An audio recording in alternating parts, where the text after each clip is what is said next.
इमरान खान के हवाले से नाजरीन, क्योंकि बहुत इंपॉर्टेंट एक खबर है, राणा सनाउल्लाह साहब ने तस्दीक कर दी उस बात की जो हम बड़े लंबे अरसे से कह रहे हैं।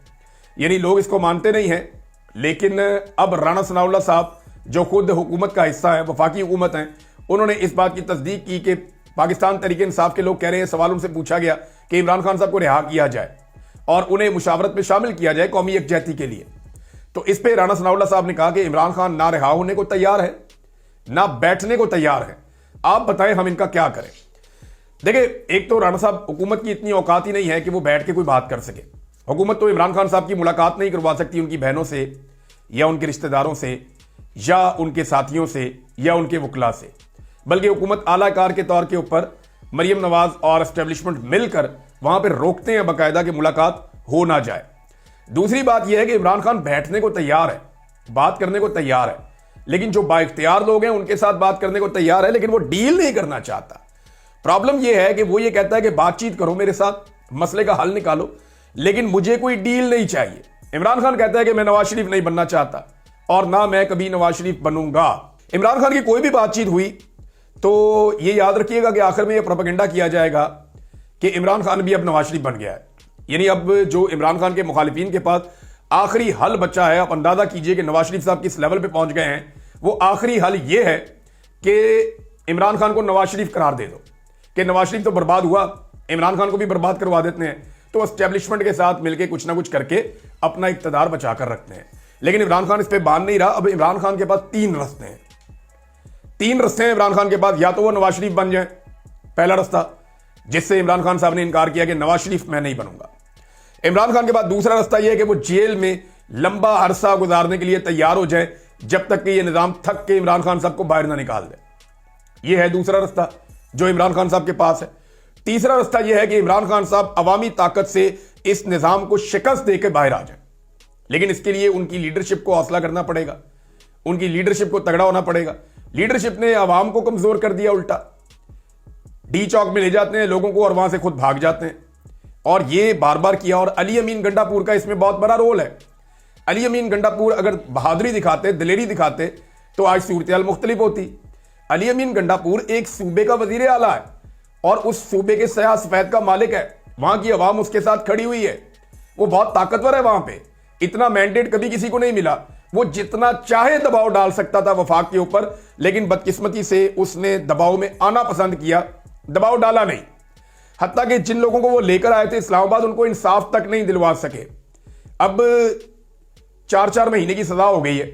26 नवंबर को जिन लोगों को एहतजाज के लिए अली अमीन गंडापुर लेकर गए थे ना इस्लामाबाद, उनको 4-4 महीने की सजाएं दे दी अदालत ने। लेकिन दूसरी तरफ जो लोग कत्ल हुए उनको इंसाफ नहीं मिला, जो लोग जख्मी हुए, जिन्हें गोलियां लगी, उन्हें इंसाफ नहीं मिला।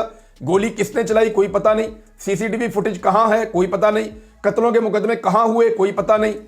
दूसरी बात यह है कि जो लोग जबरी तौर पे लापता हो गए थे उस दिन, या जिनकी लाशें गायब हो गई थी, या जो अगवा कर लिए गए थे, वो डाटा देती थी ना पाकिस्तान तहरीक इंसाफ 50 लोगों का।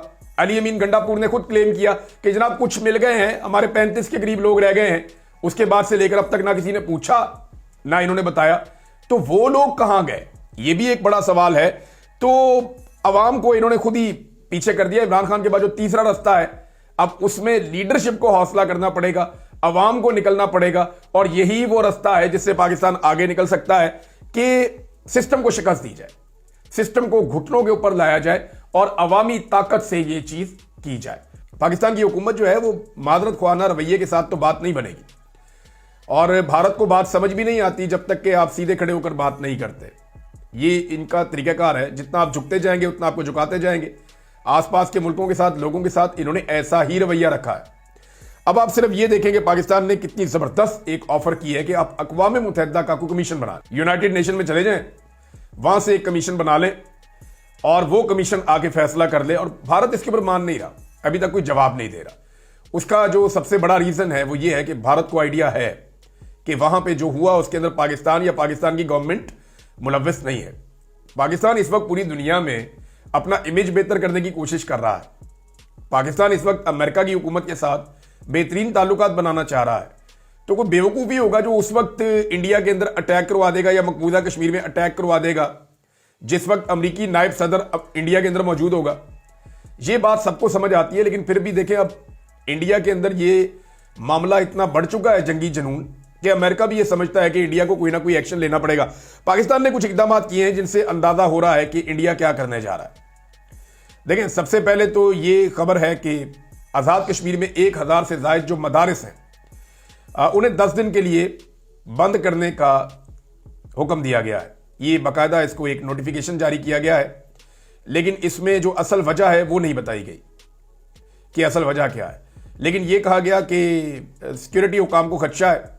एक्चुअली जो है वो ये है कि सिक्योरिटी हुकाम को खदशा है कि भारतीय फोर्सेस मदारस को निशाना बना सकती हैं।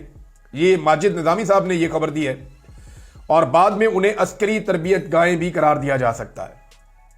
यानी किसी भी मदरसे के ऊपर आकर आप बम्बारमेंट कर दें और बाद में आप कहें कि जनाब ये तो एक अस्करी तरबियत गाह थी, तो पाकिस्तान फिर कहाँ और कैसे साबित करेगा?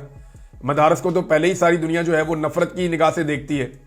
जब से तालिबान ने फेंटा लगाया अफगानिस्तान में और तालिबान ने सारी दुनिया के साथ लड़ाई लड़ी है, तो वो समझते हैं कि मदारस से ऐसे लोग ही निकलते हैं जिनके पास हथियार होते हैं।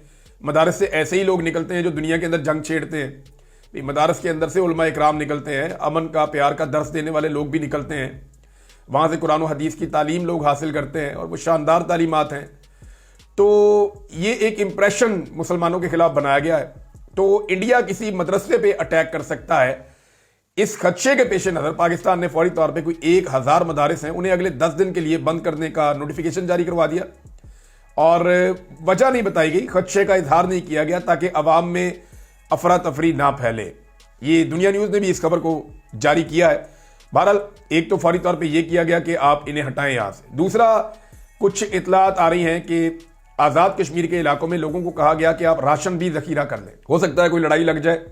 स्पेशली जो बॉर्डर एरियाज हैं, बॉर्डर में बोलूं तो वो लाइन ऑफ कंट्रोल है एक्चुअली, तो लाइन ऑफ कंट्रोल के इस तरफ पाकिस्तान वाली साइड पे बहुत सारे देहात मौजूद हैं और इंडिया वाली साइड पे भी देहात मौजूद हैं। दोनों तरफ रहते कश्मीरी हैं, मुसलमान हैं, और उस तरफ जो है वो इंडियन फौज मौजूद है, इस तरफ पाकिस्तानी फौज मौजूद है। अब लड़ाई होती है ना, तो मैंने वो एरिया क्योंकि देखा हुआ है, तो इंडियन जब इस्तेमाल करते हैं, शेलिंग करते हैं, बम्बारमेंट करते हैं, तो वो बहुत दूर तक कई किलोमीटर तक जो है वो बम आके गिरते हैं। वहाँ जितने लोग हैं उन्होंने अपने घरों के आसपास से वो बनाए हुए हैं, शेल्टर्स बनाए हुए हैं। अपने घरों के आसपास जो है वो छुपने के लिए कमीन गाहें बनाई हुई हैं, ताकि अगर किसी वक्त खुदा न खास्ता जंग लगती है या उन्हें छुपना पड़ता है या किसी जगह पे अपने आप को फौरी तौर पे बचाना पड़ता है, क्योंकि देखें घर के ऊपर अगर आकर शेल गिरता है तो उससे बहुत नुकसान होता है, पूरे के पूरे घर तबाह हो जाते हैं। लेकिन वो जो स्पेशल स्ट्रक्चर्स बनाए जाते हैं इस मकसद के लिए, मोर्चे नमा, वो अवाम के लिए भी बॉर्डर के इलाकों में बनाए गए हैं। मैं उसको कवर कर चुका हूँ, मैंने दिखाया भी है। आप जाकर सोशल मीडिया पे या यूट्यूब पे सर्च भी कर सकते हैं। इसके ऊपर बाकायदा मैंने वीडियोस की थी जब मैं GNN में काम कर रहा था कि बॉर्डर के इलाकों में किस तरीके से वहाँ के रहने वाले शहरियों ने हुकूमत की मदद से या फौज की मदद से या अपनी मदद आपके तहत किस तरीके से उन्होंने अपनी छुपने की जगह बनाई है कि अगर खुदा न खास्ता कोई हमला होता है तो फौरी तौर पे ये लोग अपने आप को और अपने बच्चों को लेकर कहाँ पहुँचेंगे। तो वो जगह वहाँ पे आसपास बिल्कुल घरों के साथ साथ बनाई हुई हैं और वो फौरी तौर पे वहाँ पे पहुँच जाते हैं जैसे ही गोली चलती है या जैसे ही शेलिंग होती है। तो एक तो ये वहाँ पे बंदोबस्त किया जा रहा है कि जनाब आप कुछ राशन वाशन भी ज़खीरा कर लें। 10 दिन के लिए मदारस बंद कर दिए गए हैं। ये है जनाब सूरत हाल।